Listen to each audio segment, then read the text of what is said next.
Hello, and welcome, my good students, to our War on the Sea Let's Play series as the Imperial Japanese Navy, coming straight back from our previous episode where we did have a nasty surprise night surface engagement, didn't we, with our Yamato task force right on top of an enemy Tennessee battleship-led task force with a good heavy cruiser in there. So quite the mixed Abdicom force, actually, with some British destroyers and light cruisers and such. But that was wiped off the field, bringing us to 303 total sinkages, meaning that when we next get resupplied, we will get 3 times the amount of supplies and such, which is very, very useful indeed. However, while we were waiting for our Yamato to recover from any damage from a single torpedo on the rear of the ship, we did take another one on the bow. And that in itself isn't huge, but I think I want to send Yamato back to rest and repair because I don't want to have this constant flooding here. And if we do take another torpedo around here, it could prove fatal, as it may penetrate straight through these permanently damaged now compartments and through to our magazine, which is going to be very, very nasty indeed. You can see all of our Jakes off in the distance here. It is right at the start of the day, launching out our scouts. So I think we're going to go to the strategic view right now, and what we're going to do is detach Yamato and send that back home, unfortunately. But we do have Masashi coming out, so it's not to worry too much. Won't necessarily be the end there. So we're just going to come out, usual sort of route over here. We've got a lot of supply ships over here, thinking about what to do with those. We do have some, we have the Kazagma over here going back to Kure as well. We do have some destroyer reinforcements over here, and that will mean we can use the rest of Fighting Force 2 as a fairly heavy supply interceptor group to begin with. Let's just rearm our ships here, and that's looking very nice indeed. So they can instantly get to hitting these incoming supply ships, and that should be very, very nice indeed. So grand plan for now, I think, is wait around really for our next resupply. Gonna send off, I think, some engineering and supplies if possible. But where do I want to send it? Guam's not looking so bad. Saipan's not looking so bad. Might want to send it to Truck, perhaps. Or just reinforce our Philippines islands, because we're losing integrity per week on Del Monte and Davao over here. We might want to invade Cebu if possible, because we do get extra engineering and fuel from taking this base. Only 5 of each, but it does add up, of course. So you might want to think about that, actually, as something to do. Do not have the greatest amount of troops to take that though, but I'm hoping with it only being a level 1 airfield, we can certainly sort this out fairly easily. We give our troops over here something to do, but it's the lack of supplies about as well to back that up. Once again, constantly limited by supplies, aren't we? So that's something we're going to have to source out. Having said, there's 2,000 supplies on Sasebo there. It's rather interesting. Rather interesting, but these groups are going to go down in integrity. It's not so bad because we're not really using those. How's your Costco looking? Not the best, not the worst. I think we'll sit and wait to see what we want to do with these supply ships, because I'm really not too sure myself here. Really not too sure. Just have to wait, I think. So once again, just hunting out and yeah, looking for enemy ships to get. What we're going to do first, before I forget, is we have some destroyers, submarines over here. Yeah, they're going to resupply because we're very low on torpedoes here, and of course shells for our artillery as well after the previous episode. So let's get going, see what we can do. We're going to land on our minor resupplies on Peleliu finally, and that will be it so far. Let's get going. And immediately after detaching Yamato from Fighting Force 2, we have come across just a couple American supply ships. This is certainly going to be the role of Fighting Force 2 until we get more battleship reinforcements, until perhaps Yamato has rested and repaired and come all the way back down to help us. But not to worry, I'm sure the Americans will not come in any full force, only a few cargo ships in the near future, because that's just what they like to do, isn't it? They don't like to give us any pressure whatsoever.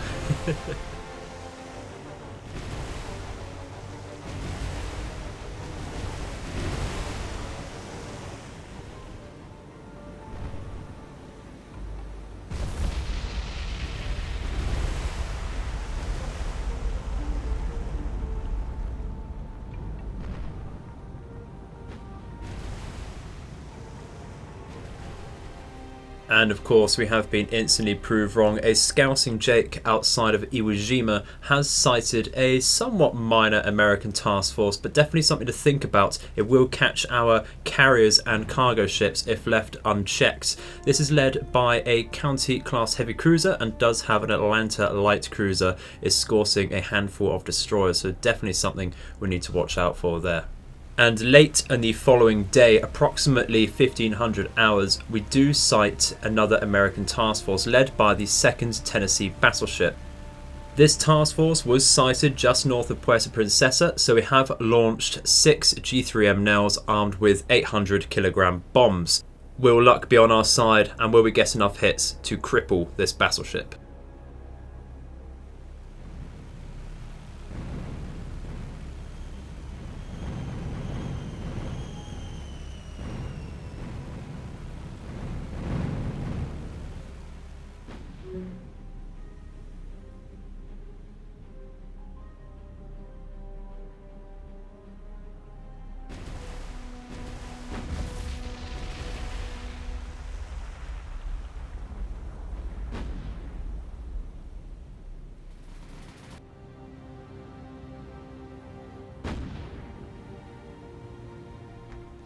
Well, okay, so some of you may well remember that we did send out our invasion support convoy to hit Manila once again. We're just going to double check the range here because it's 30 kilometers you need to be. You need to get a little closer. There's 20 kilometers closer there to actually hit that. We should be okay for enemy aircraft attacking us. They don't really seem to want to hit these. They've had a lot of opportunities to hit us. We've not been intercepted just yet. More worried about our submarines over here. We are going to keep back with our submarines over here because I do want to hold off on sinking every capital ship, like I said previously with submarines. And this is a Tennessee over here, which we did try and hit with the Nels previously. So let's go in and try and hit this. Should be about in range now. If we go to shore bombardment, not quite, not to worry. Just go right on that marker. And there we go. So what's it looking like with that? We've reduced something. A 3 and 3. That's very interesting indeed. Very, very interesting indeed. Because what that means is, of course, a level 3 port will mean that's a very, very nice forward base for us to start rearming and such when we need to push down a little further into the South China Sea, into the Dutch East Indies and such as well. And I think it might have to be the case actually. What we could do is go down and try and bombard Singapore actually with this group. We do have a Zuiho with 15 zeros to help us out there, and of course haven't seen anything. I think we could do that actually, a very aggressive scouting mission with this group, and just go to Singapore and have a poke around down there, because we've not gone really any further south than the Philippines at all, really, have we? And our submarines have made it over to the Dutch East Indies and New Guinea and such. So we'll just poke around, have a look, patrol around very quickly, go to these bases. So we're sending them to Manado, Sorong, Ambon and Kendari over here. And hopefully we'll be able to pick something up. They're actually very well developed airfields over here. Apart from, of course, Sorong, there was no coverage there, but otherwise, level 3 airfields there, no small feat. And it'd be very nice actual forward radar bases, those, if we do decide to go down there early on. If we do decide to leave Manila. What we could do is just skip over that and go for these bases. Very, very nice forward radar indeed. And then we can think about taking back Cosrai and Pompeii as well. Got a lot of options. Got a lot of options, but of course it does stretch our supplies thinner and thinner as we go on. So there's a lot of questions we need to answer for ourselves, really, aren't there? We'll see. Still waiting on getting resupplied. That's going to happen in a few days' time still. So let's get going and see what we can find. Otherwise, nothing really too much else going on, to be honest. We've not sighted anything massive. As a couple of you have pointed out previously over the course of the last few months, we've not seen any enemy carriers. I really do mean that. We've only sunk the Lexington, and that was like episode 1 or 2, wasn't it? Let's go to CVs. All 3 Yorktowns available. Of course, we sunk the Lexington, the Saratoga is available, Wasp is available, and later on they will get the Essexes, but that's quite a way off indeed. So I'm hoping to find those.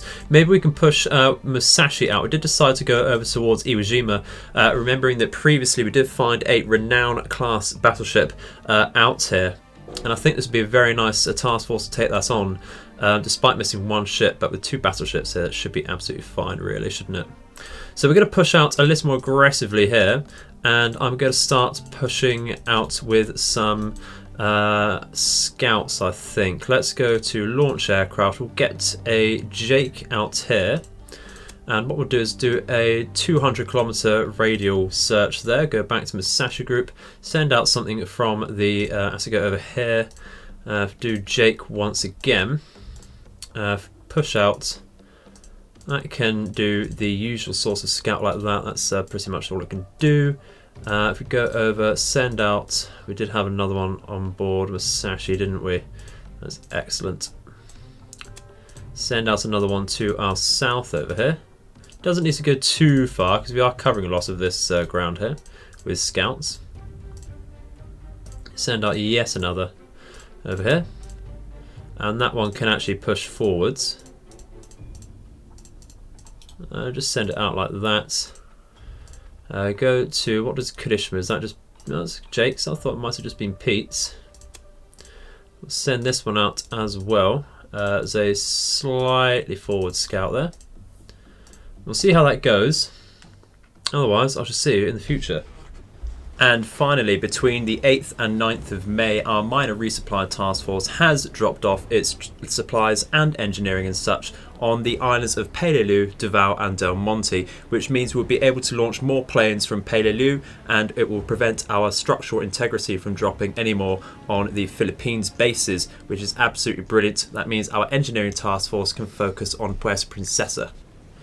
Okay, so just south of Truk on the 9th of May here, a Scouting Zero has sighted that bloody Renown task force once again, or at least one of the task forces. It's been a while since we've seen these. We do have what appears to be a Dane over here once again. We do have some, of course, American destroyers. Is that about it? No, not quite. We do have another British light cruiser over here, which is excellent. So very, very nice little task force here. We're going to go up and mark that up onto the strategic map. No need to linger here for too long.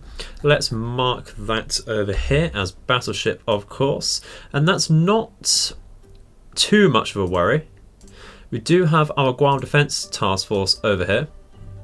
But I don't want to engage that just yet. What I want to do to finish off this episode is we can scout around here, of course, and threaten that, and come back up to Guam if it does decide to push around. What I want to do is we are right outside Singapore, so I do want to bombard that as quickly as possible. That will take a couple hours to get over there. We've managed to get this close without being hit by any aircraft. It's absolutely disgusting that we've been able to get that far without being intercepted at all. Who knows, sometimes the AI decides just to let us play as we want, sometimes it really doesn't. And this is one of those times where it just says, nah, do as you like, we're off today. We do have our engineering task force very close to Puerto Princesa as well. Just to clarify the previous narrative, we have dropped off with our minor resupplies some troops, well, some engineering and fuel onto Del Monte and Davao, but we may need to shore up the supplies on fuel on Del Monte over here. That will only give us a few weeks worth of integrity there to make sure that doesn't degrade. So it won't go all out on the fuel, I don't think, on Puerto Princesa, because it does have quite a bit. It's really only the supplies it's lacking for there. But we will start thinking about upgrading this, I think. So put majority of our supplies and such onto Puerto Princesa, come back with some fuel, I think, for Del Monte. About 10 or so on there would be decent enough, I think. So I think those are what we're going to wrap up with today, is resupplying Puerto Princesa and bombarding Singapore. Our Yamato and Kusagamo have made it to Kure, and they will take 11 days for the Yugamo and 13 days for the Yamato to rest and repair. So they won't be out of action for very long at all. That is absolutely brilliant. I might even push today, if possible, if that Vanguard, or the Renown rather, task force doesn't keep pushing forwards, might go all the way to day 154, I believe, is when we next get resupplied. So that'll be 3 days' time. But of course, with this being so close to things like Truck and Guam and such, we might want to delay that and then just get straight on top of this task force here and engage that with our double Nagato task force here, which should be rather juicy indeed. So let's get going and bombard Singapore, I think. Okay, so we should now be in range to bombard Singapore here. So let's get on that. We should have ammunition enough for 2 bombardments, but that will run us down to 0. But of course, that's not going to make any difference there. So we are going to risk going down to 0 ammunition here and make the long trek back. We'll have to decide whether we want to go through the Philippines to the south here or just back the way we came. Possibly safer to go through here. But you never know. Let's bombard that once again. It's not really made any difference there, has it? It's not reduced their airfield or port levels there at all, which is rather unfortunate there. We might be able to do that one more time. We can indeed, but has that really done anything? No, it's not. Rather lackluster there indeed, but we are now out of ammunition on our bombardment ships. So I think we are actually just going to go the more direct routes to Kure and go all the way up here. It will take 107 hours.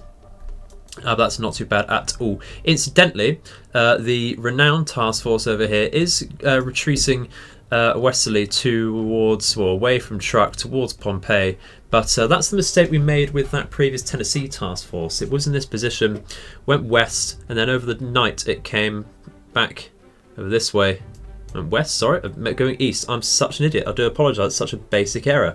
Went eastwards to Pompeii, and then came west over here. There we go. Heard it here. Edified does not know navigation whatsoever. So I think really we're just going to land our supplies onto Puerto Princesa and call it a day. Okay, so with our engineering task force finally at Puerto Princesa, we're going to click unload all cargo, double check that's gone through. It hasn't quite gone through. We're going to need to do this a few times. It's going by tens, which isn't necessarily bad. 2, 3, there we go. That's got rid of all our engineering and such. We're just waiting on this, which does have 10 fuel left, which was our plan in the first place, to drop everything off there. Let's see how we stand then on Puerto Princesa. Not too bad at all, really. I would like, of course, some more supplies to bring up our ratios there. Some more engineering to get to 300, really. But that's looking very, very comfortable indeed. But wait! There's more. After spotting a submarine just outside of Guam, we have detached our destroyers from Fighting Force 2 and attached some Emilys launched with some depth charges, of course, to try and counter this submarine. And we have certainly found it. What we're going to do is, as done previously, we're going to circle around with our Emilys to try and let them dive down. And of course, we'll let those handle the submarine here. So what we're going to do is take the Shiryuki, increase our speed. Going to increase our speed quite a bit because it looks like we're going to have to charge past these torpedoes. We're going to turn out a tad. Is that a good idea? Do you want to charge straight past, or do you want to turn into them a little? I think we'll turn in quite hard there. With the Miyuki, we'll do roughly the same. Actually, just break off, increase our speed quite a bit, and turn out there. And with the Murakama, we'll just try and keep a sonar contact, but we'll stay fast enough to turn into these torpedoes. And with the Nenehi over here, just double check the damage on that. Not so bad actually, after taking a few shots in the previous battle. We'll have to increase our speed a tad, and I think we'll try. And actually, yeah, we'll try and turn it a tad with these, see how it goes. See if this does actually fire the torpedoes out to begin with. I'm sure it very much will. Yeah, very, very quick on firing out the torpedoes there. We can see it has decided to submerge as well. From the sight of the water there, would guess that's probably an S-class. Did look fairly small. Going to want to curb our turn here. Actually turn out with this. Turn around there. We'll start turning like that, I think. Keep our speed low so we do keep a sonar contact there. And with the Miyuki, we're going to have to turn in as well and reduce our speed as well to maintain a decent sonar contact. What we'll do is we'll turn in there. Looks like the torpedoes are actually inbound for the Murakamo itself, so we're going to actually turn away a tad with our Nene here and just watch the Murakamo. We are going to have to watch out with our Emily's here. They have dived down to a decent altitude here. Just try and get them on a line to the nose and along the ship there. We're actually going to stop. We'll get close to stopping. Keep that destroyer ahead of us, or the submarine rather. It looks like as long as we turn in fine here, we will have dodged the torpedoes rather successfully, and that is absolutely brilliant. Shouldn't be too difficult with destroyers because they do have a decent rudder shift and they are rather small indeed. But you never know. We were very, very close to that sub. So I think what we're going to do is reduce our speed once again, help out our sonar. Not going to do ourselves any favours if we do go at rather quick speeds. The visibility is 72% and the where are we? The sea state is 4. They do have a thermal layers to hide under. It is rather deep though at 68 meters. I'll just tell the Nenehi to move over here. Really, we're just waiting for these Emilys to come round. We might want to reduce their speed so that they're more accurate and are able to turn over to this sub, but actually might just want to tell them to attack from here. We do have a solid sonar contact at the moment, so I think we should just tell them to attack. And what we can do is turn in a little here, increase our speed a tad so we are on the back of this sub, but actually we might just want to slow down a tad, make sure we don't get direct hits onto our own destroyers here. As it's a small danger there, a very small danger indeed. Should be dropping though. Should be about to drop. There we go, that's very, very nasty indeed. And I will very quickly, if I don't fiddle around with the fans too much, just take advantage of this to get a very nice view on the drop here. That's very, very nice indeed. Look at that. So it's not actually an S-class. And oh, we're looking very, very nice here indeed actually.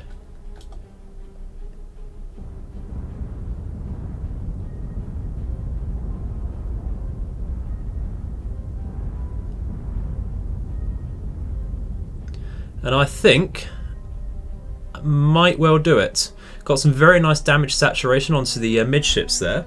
Let's take a report, shall we? Yeah, so heavy to heavy. Might need to finish that off with some depth charges from our submarine. Submarines, our destroyers rather. Don't know why I keep getting those mixed up. It's like when I got mixed up with the bloody east and west previously. That's absolutely stupid. I do apologise. Must be very painful to listen to. But we will never change. So we have lost contact with that because we have increased our speed a little too much. There we go. As soon as we move down. In fact, we're going to stop here. Should roughly be in range there to detect that. Yes, we are certainly within sonar contact range there. We're just at the mercy of sea states and visibilities there. So we're going to increase the time compression, slow our speed down, help our turns, get on top of that. Because it is still moving at a decent rate, 5 knots. We'll be able to catch up with that though. Let's increase our speed a tad, get some depth charges ready. Try and identify that as a tambor, but it really could be anything between tambor, geisho, anything like that really. But the solution's actually pretty damn high. So it might well be a tambor. Just going to turn around a tad more there.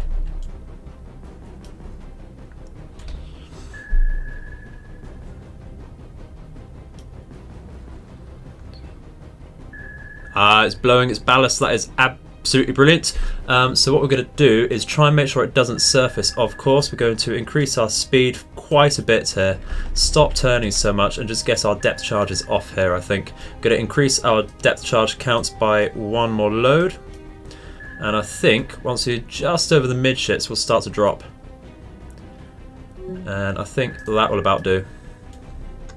Going to reduce our speed here a tad so that the drop is a tad tighter.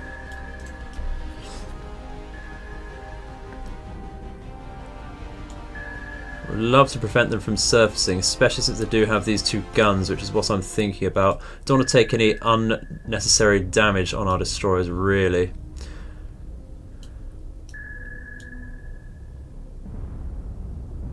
There we go. That is sinking. Absolutely brilliant. Much, much safer.